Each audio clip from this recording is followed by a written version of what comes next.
ప్రభువైన యేసుక్రీస్తు వారి నామపేట శుభాభివందనములు. నేడు క్రైస్తవ సమాజంలో చక్కర్లు కొడుతున్నటువంటి ఒక వార్త, యెరూషలేముకు 5 ఎర్రని పేయలు చేరుకున్నవి. అమెరికా టెక్సాస్ నుంచి 5 హెపర్స్, రెడ్ హెపర్స్ బ్రాట్ ఇన్ ఫ్లైట్. విమాన ప్రయాణం నుండి 5 ఎర్రని పేయలు యెరూషలేముకు చేరుకున్నవి. అదేవిధంగా యూదులు 3వ దేవాలయంకి త్వరలో కట్టబోచున్నారు అన్న విషయాల గురించి సోషల్ మీడియాలో, న్యూస్ ఛానల్స్లో, పేపర్లో ఎక్కడ చూసినా మనం చూస్తూ ఉన్నాము, చదువుతూ ఉన్నాం. అవును, నిజమే, వాస్తవమే. అయితే చాలామందికి తెలియనటువంటి ఒక విషయం ఏంటంటే, అంత్యకాలంలో చివరి దినాలలో ఈ యొక్క దేవుని యొక్క మందిరము, 3వ దేవాలయము కట్టబడుటకు ఉన్నటువంటి సంబంధం ఏమిటి? ఎందుకు ఈ యొక్క దేవాలయము 3వ దేవాలయంగా పిలువబడుతుంది? యెరూషలేములో కట్టబోయేటువంటి మందిరము 3వ దేవాలయంగా ఎందుకు పిలువబడుతుంది అనేటువంటి విషయాల గురించి ఒక అవగాహన లేదు. కాబట్టి ఈ యొక్క వీడియోని క్లుప్తంగా దేవుని యొక్క దేవాలయం గురించి, అది ఎందుకు 3వ దేవాలయంగా పిలువబడుతుంది, ఇప్పుడు కట్టబోయేటువంటి మందిరము, అయితే మొదటిగా కట్టబడిన మందిరానికి ఏమైంది, అదేవిధంగా రెండవసారి కట్టినటువంటి మందిరానికి ఏమైంది విషయాల గురించి, చివరిలో ఈ యొక్క యుగ సమాప్తి విషయంలో వచ్చినప్పుడు ఈ యొక్క 3వ దేవాలయం యొక్క పాత్ర ఏమిటి అనే విషయాల గురించి కొద్ది నిమిషాలు చెప్పుకుందాము. మొదటిగా దేవుని యొక్క మందిరాన్ని నిర్మించాలని, దేవుని యొక్క దేవాలయాన్ని నిర్మించాలని మొట్టమొదటిగా దావీదు రాజు అయినప్పుడు, పట్టాభిషేకం పొందినప్పుడు, తన సుదీర్ఘ ప్రయాణంలో రాజుగా ఆయన చేయబడినప్పుడు, సారంభి గృహములలో ఆయన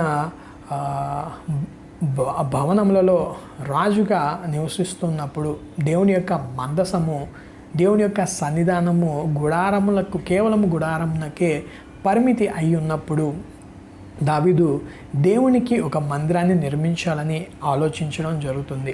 అయితే దేవుడు తన ప్రవక్తను పంపించి దావీదుని యోచించినటువంటి ఆలోచనను బట్టి దావీదుకి అనేకమైనటువంటి ఆశీర్వాదములు, దీవెనలు దేవుడు తెలియజేసి, అదేవిధంగా తన చేతుల గుండా దేవుని యొక్క మందిరాన్ని నిర్మించకూడదని దావీదు అనేక యుద్ధములు జరిగించి రక్తంను చిందించాడు. కాబట్టి ప్రజల యొక్క రక్తముల చేత తన చేతులు నింపబడి ఉన్నాయి. కాబట్టి దావీదు ఎంతమాత్రం దేవుని మందిరాన్ని కట్టకూడదు. కానీ దావీదు తర్వాత దావీదు యొక్క సంతానమైనటువంటి సొలొమోను రాజు చేత దేవుడు తన మందిరాన్ని కట్టించుకోవడం జరుగుతుంది. అయితే దావీదు దేవుడు నన్ను కట్టొద్దన్నాడు కదా అని ఊరకనే ఉండలేదు. కానీ దావీదు దేవుని యొక్క మందిరాన్ని కట్టడానికి, రాజు అయినటువంటి దావీదు దేవుని యొక్క మందిరాన్ని కట్టడానికి కావలసినటువంటి రాళ్లను, వృక్షములను, మ్రాణులను మొద్దులుగా చేయించి, అనేకమైనటువంటి బంగారములను, వజ్ర వైడూర్యాలని సమకూర్చి దేవుని యొక్క మందిరము కట్టుబడుటకు ఒక స్థలమును సపరేట్ పరిచి దాన్ని స్థలంను కేటాయించి, సౌలు తర్వాత రాజు అయినటువంటి దావీదు దేవుని యొక్క మందిరాన్ని కట్టడానికి సమస్తాన్ని సమకూర్చాడు. అయితే దావీదు తర్వాత వచ్చినటువంటి సొలొమోను తన యొక్క తండ్రి యొక్క కోరిక మేరకు, దేవుని యొక్క మాట ఆజ్ఞ మేరకు దేవుని యొక్క మందిరాన్ని, దేవాలయాన్ని యెరూషలేములో ఆనాడు కట్టడం జరుగుతుంది. అయితే సొలొమోను దేవుని యొక్క ఆలయాన్ని మొదటగా కట్టినప్పుడు వజ్ర వైడూర్య బంగారముల చేత ఎంతో ఘనంగా, గొప్పగా, ప్రతి ఒక్కరూ కీర్తింపదగిన విధంగా ఆ యొక్క దేవుని యొక్క మందిరాన్ని, మొదటి దేవాలయాన్ని ఎంతో చక్కగా, అందంగా, శృంగార దేవాలయంగా పిలువబడే విధంగా ఆ యొక్క దేవాలయాన్ని కట్టడం జరుగుతుంది. అయితే కాలక్రమేణా రాజుల తర్వాత, అనేక రాజులు వచ్చిన తర్వాత జనులు పాపాత్ములై ప్రజలు దేవుని యొక్క తీర్పునకు లోనైనప్పుడు దేవుని యొక్క ఉగ్రత యెరూషలేము మీదకు వచ్చి, యెరూషలేములో ఉన్నటువంటి వారందరి మీద దేవుని యొక్క ఉగ్రత, బబులోను సామ్రాజ్యం నుంచి వచ్చినటువంటి నెబుకద్నెజరు దేవుని యొక్క మందిరంలో ఉన్నటువంటి బంగారు ఆభరణాలని, దేవుని యొక్క ఆలయాన్ని ధ్వంసం చేసి దాన్ని కాల్చివేసి దేవుని యొక్క మందిరాన్ని నిర్మూలన చేయడం జరుగుతుంది. అయితే సుమారు 70 సంవత్సరాల చెరలో ఉన్నటువంటి యూదులు తిరిగి తమ దేశానికి తిరిగి రావాలని వారు భావించి తిరిగి వచ్చినప్పుడు వారికంటూ దేవాలయం లేదని వారు గుర్తించి వారు ప్రార్థించినప్పుడు దేవుడు తన యొక్క ప్రవక్తలను నాయకులను లేవనెత్తి జెరుబ్బాబెలు, నెహెమ్యా, ఎజ్రా అనేటువంటి వీరి యొక్క ముగ్గురి నాయకత్వంలో యెరూషలేము యొక్క గోడలు, దేవాలయం యొక్క మందిరము, యెరూషలేము యొక్క దేవాలయము నిర్మించబడడం జరిగింది. అయితే రెండవసారి కట్టబడినటువంటి ఈ యొక్క మందిరము సొలొమోను మహారాజు కట్టినటువంటి మందిరము వలె ఉన్నది. కానీ సొలొమోను బంగారంతో దేవుని యొక్క దేవాలయాన్ని మొదటగా కట్టడం జరిగింది. కానీ ఈ యొక్క ఎజ్రా, నెహెమ్యా, జెరుబ్బాబెలు కట్టినటువంటి ఈ యొక్క దేవుని యొక్క మందిరము సాధారణ రాతితో కట్టబడినటువంటి మందిరముగా ఉన్నది ఈ యొక్క రెండవ మందిరము. అయితే ప్రజలు మరలా దేవుని యొక్క మాట వినకుండా దేవుణ్ణి పట్టించుకోకుండా పోయినప్పుడు సుమారు మలాకి గ్రంథాన్ని మనం చూస్తాము. తర్వాత దేవుడు 400 సంవత్సరాలు వారితో మాట్లాడలేదు. అయితే అరణ్యంలో ఒకని శబ్దముగా బాప్తిస్మిచ్చి యోహాను అరణ్యంలో దేవుని యొక్క వాక్యంను పట్టుకొని రావడం జరుగుతుంది. కాబట్టి అనేకులు తండోపతండాలుగా తరలి వస్తారు. 400 సంవత్సరాల తర్వాత దేవుని యొక్క వాక్కు ఒక వ్యక్తికి రావడం జరిగింది. అయితే ఈ యొక్క ప్రభువైన యేసుక్రీస్తు వారు వచ్చినప్పుడు ఈ హేరోదు యూదుల మీద రాజుగా ఉంటూ ఈ యొక్క మందిరము జెరుబ్బాబెలు కట్టినటువంటి ఈ యొక్క మందిరము రెండవ మందిరాన్ని జస్ట్ ఏదో రీమోడలింగ్ చేస్తున్న విధంగా దాన్ని యూదుల యొక్క మెప్పును పొందడానికి యూదుల యొక్క దేవాలయాన్ని అలంకరిస్తూ దేవుని యొక్క మందిరాన్ని మెరుగులు దిద్దుతున్నటువంటి సందర్భంలో మత్తయి సువార్త 24వ అధ్యాయంలో మనం చూడవచ్చు. ప్రభు దేవాలయం గుండా వెళ్తున్నప్పుడు అక్కడ ఉన్నటువంటి శిష్యులు దేవా ఈ యొక్క ఆలయాన్ని చూసావా అని ఆలయం గురించి పొగుడుతున్నప్పుడు భవిష్యత్తులో జరగబోయేటువంటి విషయాన్ని ప్రభువైన యేసుక్రీస్తు వారు శిష్యులకు ఆనాడు తెలియపరచడం జరుగుతుంది. మీరు ఎంతగా పొగుడుతున్నటువంటి ఈ యొక్క మందిరము రాయి మీద రాయి ఉండకుండా అది తప్పింపబడుతుంది, అది పడగొట్టబడుతుందని ఆయన చెప్పడం జరిగింది. అంత్య దినములలో ఈ విషయాలు జరుగుతాయని ప్రభు చెప్పడం జరుగుతుంది. అదేవిధంగా కాలక్రమేణా క్రీస్తు శకం 70వ సంవత్సరంలో AD 70లో దేవుని యొక్క రెండవసారి దేవుని యొక్క ఆలయము, దేవుని యొక్క మందిరము పడగొట్టబడటము, రోమా జనరల్ అయినటువంటి టైటస్ అనే వ్యక్తి యెరూషలేమును ముట్టడి వేయడానికి వచ్చినప్పుడు మొదటిగా కట్టబడినటువంటి దేవుని యొక్క మందిరము బంగారంతో కట్టబడింది. ఇది కూడా రెండోసారి కట్టబడింది. కాబట్టి దీంట్లో కూడా ఏమైనా బంగారాన్ని ఏదన్నా సంపదను విడిచి ఉండవచ్చు, వారు పెట్టి ఉండవచ్చు అనే ఉద్దేశంతో రాతి మీద రాయి ఉండకుండా దాన్ని ఒలిపించి దాన్ని పడగొట్టడం జరుగుతుంది. అయితే దేవుడు చెప్పిన విధంగా అక్షరాల మత్తయి సువార్త 24వ అధ్యాయం 1 నుంచి చదువుకున్నట్లయితే అక్కడ చెప్పబడిన మాట అక్షరాల నెరవేరింది. అదేవిధంగా ప్రభు ఆ యొక్క అధ్యాయంలో చెప్పుకుంటూ వచ్చినప్పుడు అంత్య దినములలో హేయమైన వస్తువు పరిశుద్ధ స్థలంలో నిలబడుట అనే విషయం గురించి కూడా మనం చూడవచ్చు.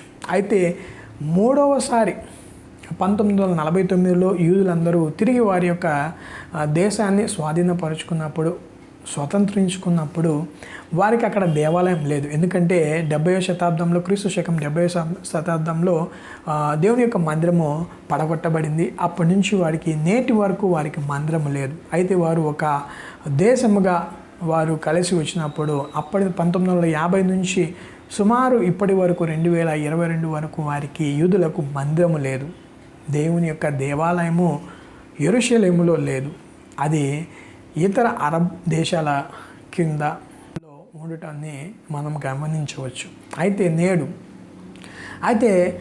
ఈ యొక్క ఎర్రని పేయలు నేడు ఉన్నటువంటి వార్త ఏంటంటే వారు తాము శుద్ధీకరించుకోవడానికి పవిత్రపరుచుకుని దేవుని యొక్క మందిరాలలోకి ప్రవేశించడానికి ఈ యొక్క ఎర్రని పేయలు పాత నిబంధనలో వారు చేసినటువంటి బలియాగాల సంబంధించి వీరికి ఈ యొక్క ఎర్రని పేలు ఎంతో అవసరం. అయితే కాలక్రమేణా ఈ యొక్క ఎర్రని పేలు అంతరించిపోయాయి. వారికి ఈ యొక్క ఎర్రని పేలు స్వచ్ఛమైనటువంటి ఈ యొక్క ఎరుపు రంగు ఉన్నటువంటి ఆవు దూడలు ఎర్రని పేలు వారికి ఎక్కడ లభించలేదు.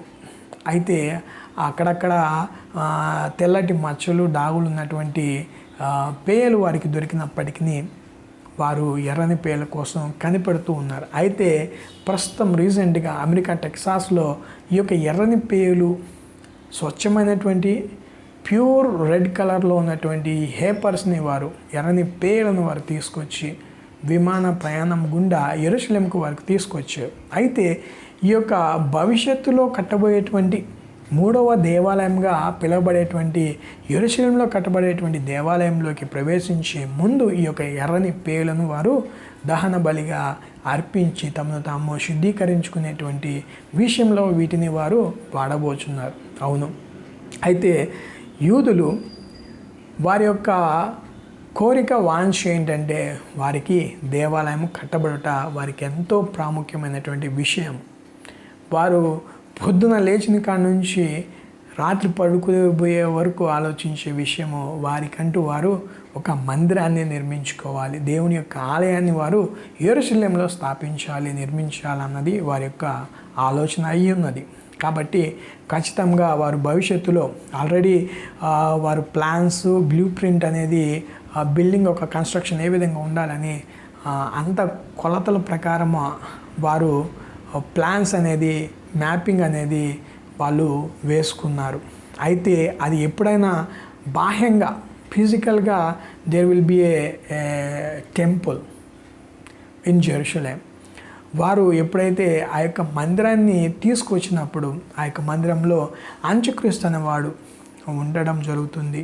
ఈ యొక్క అంత్య దినములకు సంభవింపబోయేటువంటి మొట్టమొదటి కార్యక్రమం ఏంటంటే యెరూషలేములో మూడవ దేవాలయము కట్టబడుట.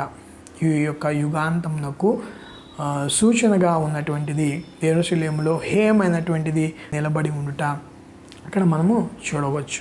కాబట్టి ప్రియ దేవుని బిడ్డ, ఈ యొక్క విషయాలు పరిశుద్ధ గ్రంథము సత్య గ్రంథము, పరిశుద్ధ గ్రంథంలో చెప్పబడిన ప్రతి మాట ప్రతి విషయము జరుగుకుంటూ వస్తూ ఉన్నది. అయితే ప్రభు యొక్క రాకడ అతి చేరువలో ఉన్నది. ఆయన త్వరగా రాబోతున్నాడు. మేఘార్హుడై ప్రభు యేసుక్రీస్తు రాబోతున్నాడు. ఆయన చెప్పిన ప్రతి మాట పరిశుద్ధ గ్రంథంలో ప్రతిదీ నెరవేర్చుకుంటూ జరుపుకుంటూ వచ్చింది. అయితే నేడు యూదులు వారు మూడవ దేవాలయాన్ని ఖచ్చితంగా కడతారు. కట్టినప్పుడు అంత్యక్రీస్తు అనేవాడు వారి మీద ఆధిపత్యం చేసి ఆ యొక్క దేవుని యొక్క మందిరంలో నేనే క్రీస్తుని, నేనే దేవుడిని అని చెప్పుకొని మెస్సయ్యగా వాడు ప్రజలకి కనపరుచుకొని దేవుని యొక్క మందిరంలో పవిత్ర స్థలములో వాడు కాలు మోపినప్పుడు దేవుని యొక్క యుగాంతము దేవుడు వచ్చేటువంటి రాకడకు మొట్టమొదటిగా గుర్తుగా ఉన్నది. ప్రభు రాబోతున్నాడు. కాబట్టి ప్రియ దేవుని బిడ్డ, ఈ లోకంలో మనం ఎన్ని సంపాదించినా ఏదో ఒక రోజు విడిచిపెట్టి వెళ్ళాల్సి ఉన్నది. బిల్లీ గ్రాహం గారు ఆయన మరణ స్థితికి మరణించక మునుపు ఆయన ఒక మాట చెప్తారు. నేను చనిపోయిన తర్వాత జనాలు అంటారు, ప్రజలు అంటారు, Billy Graham is no more, Billy Graham ఇంకా లేడు అంటారు. అయితే వారు అబద్ధం చెప్తున్నారు. అయితే జస్ట్ నేను మరణించిన తర్వాత నా యొక్క అడ్రస్, నా యొక్క చిరునామా కేవలం మారుతుంది. అయితే నేను క్రీస్తుతో కూడా నిత్యత్వంలో ఉండబోతున్నాను. Earth is not my home, heaven is my home. Billy Graham going to change his address from earth to haven.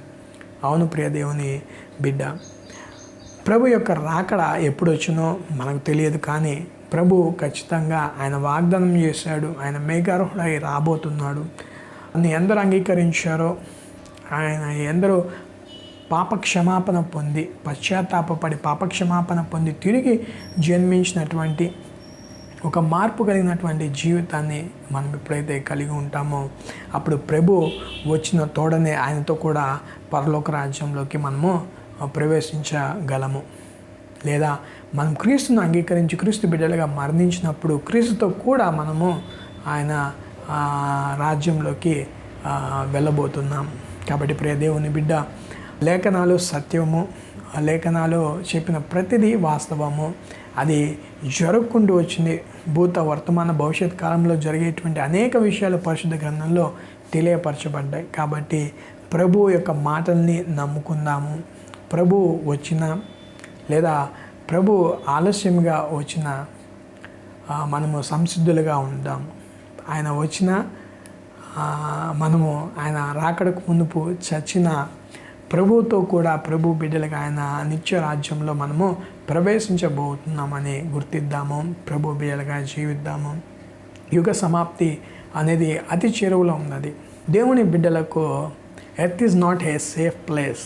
ఈ లోకంలో శ్రమలు, ఇరుకులు, ఇబ్బందులు, కష్టాలు, బాధలు, వేదనలు, పాపం ద్వారా వచ్చినటువంటి అనేకమైనటువంటి రోగములు, సఫరింగ్స్ అనేవి మనం ఫేస్ చేస్తూ ఉన్నాం. కానీ పరలోక రాజ్యంలో ఆ యొక్క నిత్యత్వంలో దేవునితో సదాకాలము మనం ఉన్నప్పుడు సుఖ సంతోషములు, దేవునితో సదాకాలం ఎల్లవెల్ల ఆయన స్తుతిస్తూ ఆయన గణపరుస్తూ ఆ యొక్క నిత్య రాజ్యంలో మనం అందరము ఉండబోతున్నాం. కాబట్టి ప్రభు యొక్క సత్యమైనటువంటి వాక్యం మీద ఆధారపడి ప్రభు బిడ్డలుగా ఈ లోకంలో జీవిద్దాము. నేడు సమాజంలో జరిగేటువంటి అనేక విషయాల్ని మనం చూసి భయాందోళన చెందక ప్రభువుని ఆనుకొని ప్రభు బిడ్డలకి లోకంలో మనం అందరము జీవించుదాము గాక. ప్రభు మిమ్మల్ని మీ కుటుంబాలను దీవించి ఆశీర్వదించు గాక. May God bless you. May God bless our India.